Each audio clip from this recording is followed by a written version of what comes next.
مصر کے اندر حضرت موسیٰ علیہ السلام نے ایک کبتی کو تھپڑ مار دیا تھا۔ قرآن مجید کے دامن میں یہ واقعہ موجود ہے۔ تو آپ کی جلالت اور آپ کے زور کی تاب نہ لاتے ہوئے وہ وہیں ڈھیر ہو گیا اور اس کی موت واقع ہو گئی۔ تو مصر کے حالات کشیدہ ہو گئے اور حضرت موسیٰ علیہ السلام کو مصر چھوڑنا پڑا۔ تو وہ شہر مدین کی جانب جا رہے تھے کہ راستے کے اندر ایک کنواں تھا، وہاں کچھ لوگ اپنے جانوروں کو پانی پلا رہے تھے۔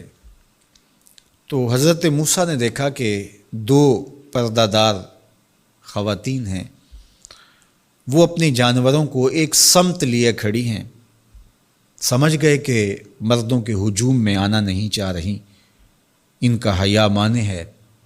تو آگے بڑھے اور ان کے جانور ہانکے اور ان کو سیراب کیا اور پھر ان کی جانب ہانک دیے۔ وہ واپس گئیں اور اپنے والد بزرگوار سے کہا کہ ایک سال نوجوان جس کی آنکھوں میں شرم و حیا تھا، اس نے ہمارے ساتھ یہ مہربانی کی۔ تو ان کے والد گرامی نے کہا کہ جاؤ اس کو بلا کے لاؤ۔ قرآن مجید میں اس کا ذکر کیا گیا، فجاءتہ احداہما تمشی علی استحیاء، ان میں سے ایک خاتون حیا میں سمٹی ہوئی حاضر ہوئی۔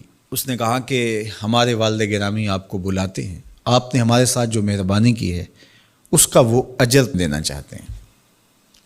تو حضرت موسیٰ علیہ السلام ان کے ساتھ چلے گئے، اور جب گئے تو یہ گھر تھا حضرت شعیب علیہ السلام کا، اور یہ صاحبزادیاں حضرت شعیب علیہ السلام کی تھیں۔ تو اس خاتون کا شرم و حیا کے ماحول میں حضرت موسیٰ علیہ السلام کو یہ کہنا اور چل کے اس انداز سے آنا، قرآن نے اس کی حکایت بیان کی ہے۔ تو خدا کو پسند ہے کوئی خاتون حیا کے ماحول میں آئے تو اللہ اس کی آمد کو اور اس کے آنے کو قرآن کا عنوان بنا دیتا ہے، اور قرآن کی حکایت بنا دیتا ہے کہ جو خاتون حیا کے جوہر کی مالکہ ہو وہ اللہ کو کتنی اچھی لگتی ہے۔ اللہ اکبر۔ حضرت نبی اکرم صلی اللہ علیہ وآلہ وسلم کا فرمان حیا کے حوالے سے، الحیاء من الایمان، حیا ایمان سے ہے۔ تو جتنے بھی ایماندار لوگ ہیں وہ پھر حیا کے جوہر سے مزین ہوں گے، مالا مال ہوں گے۔ آپ دیکھ لیجئے، سب سے بڑے ایماندار تو میرے اور آپ کے آقا مولا ہیں، اور حضور کمواری لڑکی سے زیادہ حیادار تھے۔ باقی حضور کے اصحاب دیکھ لیجئے، ان کا حیا، اور حضور کی ازواج مطہرات کا حیا دیکھیے۔ ام المومنین حضرت عائشہ رضی اللہ تعالی عنہا فرماتی ہیں کہ حضور کا جب وصال ہوا اور حضور میرے حجرے میں دفن ہوئے، تو میں جب حضور کی قبر انور پہ جاتی تو معمولی چادر اوڑھ کے چلی جاتی، اس خیال سے کہ میرے شوہر ہیں۔